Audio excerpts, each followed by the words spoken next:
Hello, everyone, and welcome to a very special Christmas episode of That's Bonkers, Bruh, where we talk about the strange and unusual, the interesting, and anything downright bonkers. I'm your host, Mitch. And I'm Kelsey. And we're very excited about today's episode. Mitch is full of Christmas cheer and energy right now. It is Christmas Day. We're recording on Christmas Day. This is a Creepmas episode. I like Creepmas. Well, I'm full of energy because I'm full of mashed potatoes and roast. Yeah, I have a food baby right now. Mitch made a delicious Christmas meal. Killed it. And I'm extremely full and uncomfortable, if I'm being honest. Yeah, we're probably going to need to take a post-podcast nap after this. Well, it will just be bedtime, basically, by then. We're not going to bed at like 7:30, but... we might. Okay, all right, sure. All right. Well, anyways, we have some very exciting topics to talk to you about today. Typically, when people think about Christmas, they think baby Jesus, Santa, merry things, but of course, that's boring to us. We want to talk about something creepy. Always. So, this was a new one for me. I had not heard about Krampus until earlier this year. If you know about Krampus, you know that it's actually catching a little bit of stardom again, but no one really knows where the origin of Krampus started. So, is it catching stardom again, or does it just feel like that because you just recently learned about it? Could be. Reticular activating system is working. And we just watched the Krampus movie, but that came out in 2015. It did. So yeah. in my story that I'll talk about a little bit more, there are a lot more places that are starting to lean into it a little bit more. Even here in the States, even though Krampus originates in more like Germany, Austria, Hungary type of area. So typically people think of Christmas with, like I said, maybe the crowds fighting, but the sleigh bells ringing, the soft snow, everything like that. But in the beginning, the pagan traditions of winter consisted of rambunctious merrymaking. People celebrated with significant amounts of alcohol, and the poor would flock to the homes of the well-to-do demanding food and drink. Failure to do so would likely lead to mischief. Along with these racious activities came a dark figure. This is Krampus, folks. He's a half-demon, half-goat, monster-like figure with shaggy black fur, a long snake-like tongue, and horns. His job was to spread terror throughout the town, chasing children on his hooved feet. You'll find him also sporting bells and chains around his torso. So, like I said, it starts way back in pagan times. So that could go back who knows how far. There's not a lot of written language, but really it's definitely something that goes well before modern times. Krampus was born out of what's called the Alpine folklore, which is, technically like the Alps. So up there, Germany, Austria, probably Switzerland, places like that. Anyways, he was maybe the antithesis or the counterpart of Saint Nick. So Saint Nick was a saint, right? Therefore, he would not be the one to actually punish children. So Krampus would do that. While old Saint Nick goes around rewarding the well-behaved kids, Krampus came in to punish those who've been acting up. And he ain't messing around. He's doing a lot worse than just handing out coal that people talk about in modern times.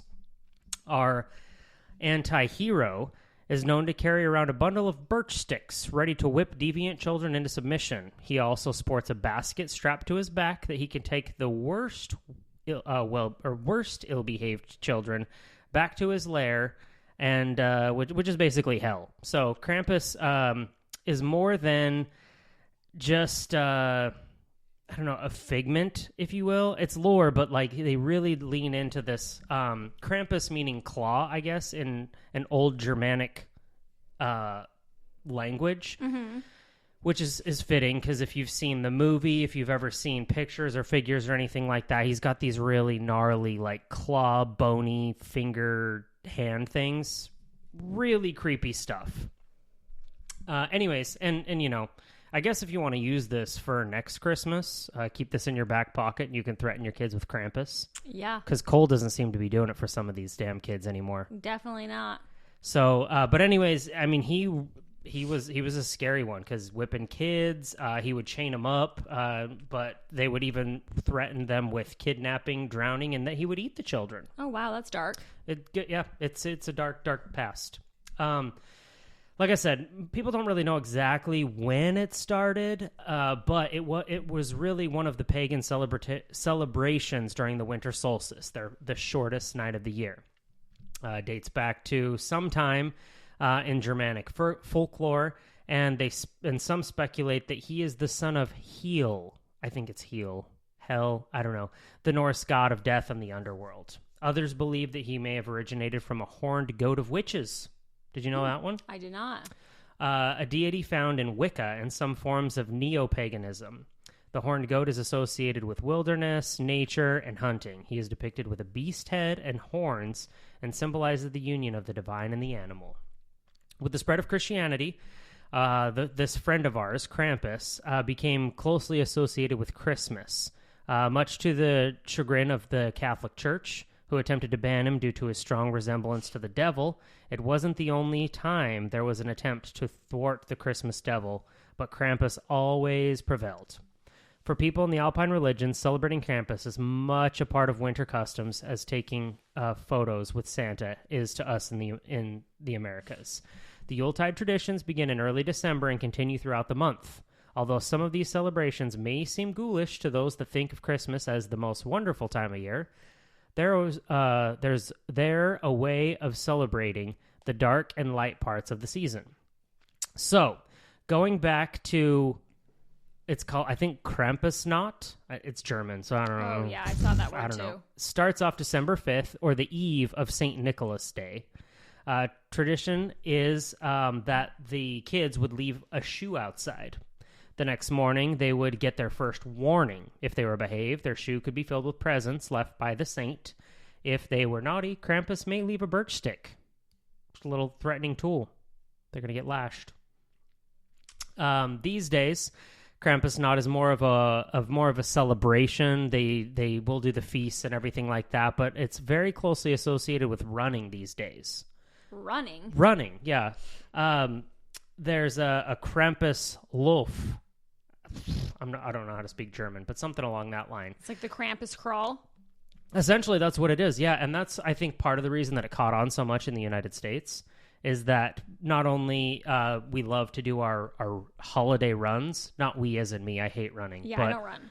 Many people out there love to do their holiday runs.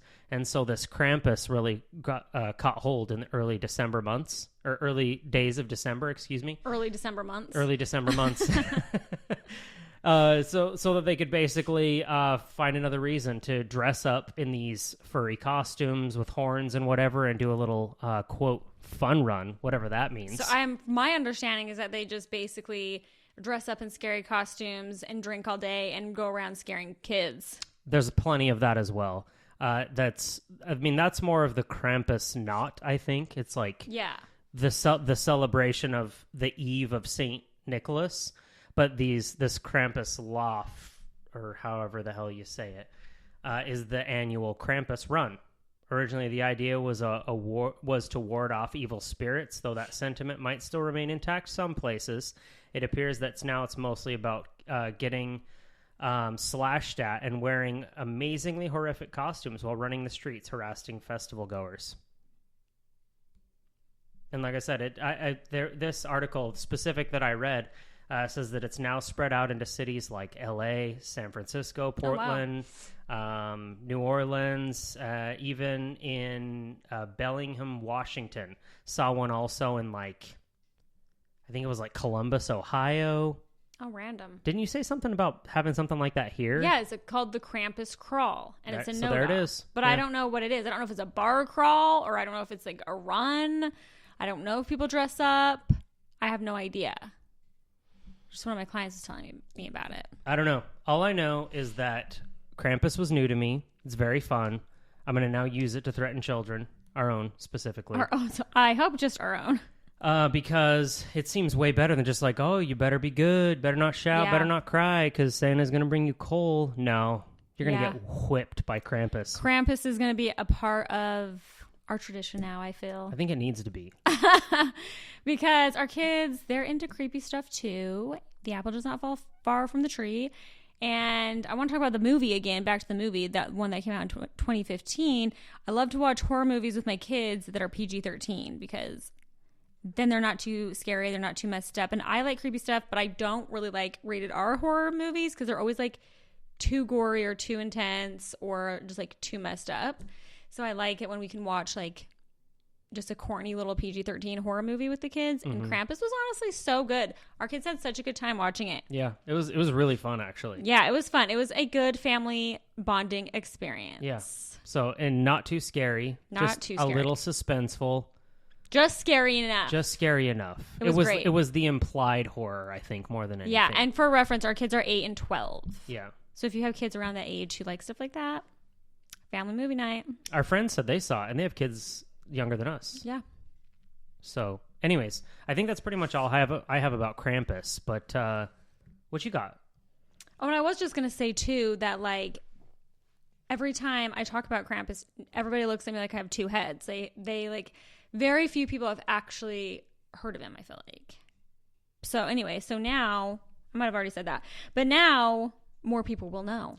I really want to, like, so in Krampus the movie, I'm not going to give the whole plot away, but there's an old lady that had a run-in with Krampus, and she's, like, German or something, obviously. And so she's just like, Krampus. I want to, like, say it like that. We'll do it. You Just almost do. Krampus. Go for it. All right, so there's another Krampus-adjacent character called Frau Perchta. And you had never heard of her, right? I never had. So she's a Christmas witch. She goes by other names also. She's also known as Bertha, or they also call her the spinning room lady.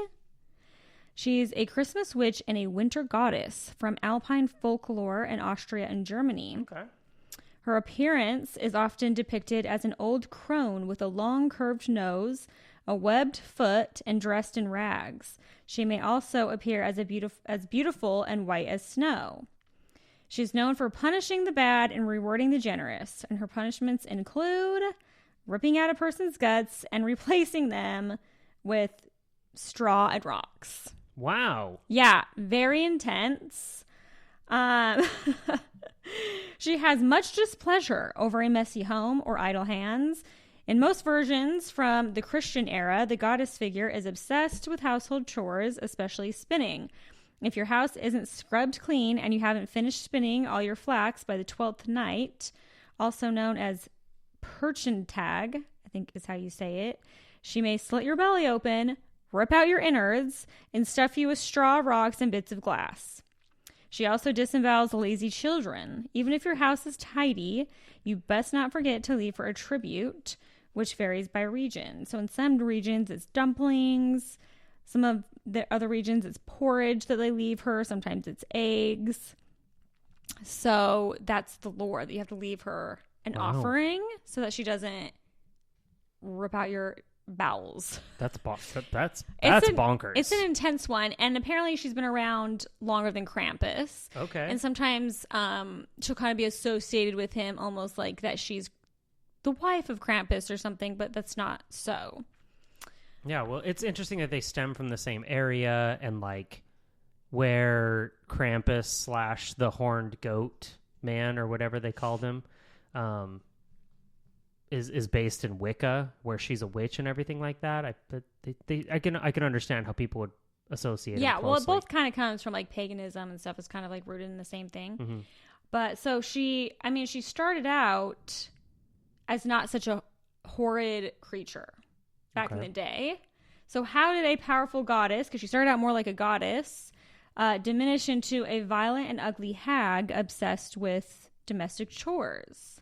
Perhaps not surprisingly, it was because of the church. So as patriarchal Christianity spread across Europe, it had to contend with pagan traditions that included goddess worship in many forms. The church had an advantage over largely oral pre-Christian belief system, an army of clergy, monks, and other scribes who could extensively document alleged bad behavior by these ancient deities and their followers. Folklore preserves a few more details that may well have originated in the pre-Christian past. This goddess cared for the souls of those who died as children and taught mortals how to make linen from flax. The tradition of leaving food for Frau Perchta began not as a way to avoid violent punishment, but rather to seek her blessings. And that continued well into the Christian era, vexing the church. In demonizing Perchta, the church ended up emphasizing the duality of this ancient winter goddess and perhaps perpetuating her appeal. Today, in some parts of Austria and Bavaria, there are processions of the beautiful Perchtas and also the ugly Perchtas. So they'll do kind of like a festival, sort of like what you're talking about with Krampus, where they dress up and like the horns and everything. And some of them will dress up as the ugly ones with the horns and looking like a hag. And then some will dress up as the beautiful ones. During the 12 nights between Christmas and Epiphany, her minions dash noisily through the streets. They're typically horned and hairy, bell-laden costumes remarkably similar to those of modern Krampus, which may have been inspired in part by the older Perchtan tradition. While the figure of Krampus emerged relatively recently as a demonic, punitive counterpart to the benevolent Saint Nick, the Perchtan have long been associated with the winter deity who has survived despite a concerted effort to erase all memory of her and her power. So this January 5th, which is the eve, the Perchtentag, however the hell you say it, Eve, because I don't know anything about German. Tidy your house and leave out some snacks, not to please the terrifying witch, but to honor the great goddess of winter. So January 6th is the traditional day to honor the winter goddess. That's so cool. Yeah, interesting, right? Yeah, I had no idea that was... It wasn't even kind of on my radar. No, I know. I had never heard of it. That's why it was so interesting when I came across it. I was like, oh, another spooky Christmas lore, if you will. Yeah. I love a creepmas. So, yeah. She, like I said, she's the OG. She's around before Krampus. I don't know why Krampus has had all this spotlight and not her. I don't know.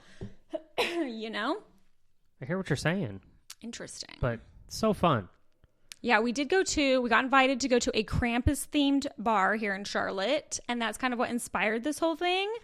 We got a picture taken with Krampus. We'll load that onto our social. Yeah, it's on my personal social media right now. It was a pretty sweet animatronic. It was really fun, but I gotta be honest, I feel like they could have really stepped up the decorations. Yeah. Because it's like they do themes. It's at this place called Humbug, and I'm pretty sure they have like a Halloween theme, and then they also do a Christmas one every year. And then this year the theme for Christmas was Krampus, and like all the windows are blocked out. You can't see in. There's like not very many pictures online. It's very like hush hush, like you have to pay to get in. So I'm like thinking, oh my gosh, like the setup's gonna be so badass, it's gonna be so cool. And although we had a very good time because we were with friends and it was super fun, but I was just kind of like underwhelmed, I have to say, by the decor. There was like one Krampus animatronic and then like frosty windows, a few trees, so it looked like a forest. It was like trees that you get from like Michael's. Like we have one of those trees, and like some lights. And I'm like, okay. Yeah, they definitely could have. They could have stepped it up. They could have done a bit more. Yeah, because I love a good theme. Acutely aware. I did buy a Krampus T-shirt, and we bought some Krampus mugs. But yeah, I don't know. If we go again next year, I hope they kind of do it differently and step it up. Yeah. Yeah, no, it was. I mean, I agree. I think they could have added a little bit more pizzazz. They just needed more, and I don't even know what. Like maybe they could have had someone dressed up as him, walking around and like interacting with people and scaring people, kind of like when you go to like a haunted house around Halloween time. So anyway, that's my 2 cents. No. It was great. We hope you enjoyed this short but sweet Christmas episode. So yeah, we'll be around in the new year. I hate to be corny, but see you next year. See you next year. So, just as a request, we want to continue to grow the podcast. So yeah, we're trying. We know that we haven't been crazy consistent, but doing our best to get content out there for you so that you have some listening pleasure. Yeah. So do us a favor. Go like, subscribe, leave us a review. Tell your 5 stars friends. only, of course. Yeah, tell your friends, tell your family. Tell them all. We really appreciate that so much. And that's it for now. We'll see you in 2025, bitches. All right. Bye, everyone.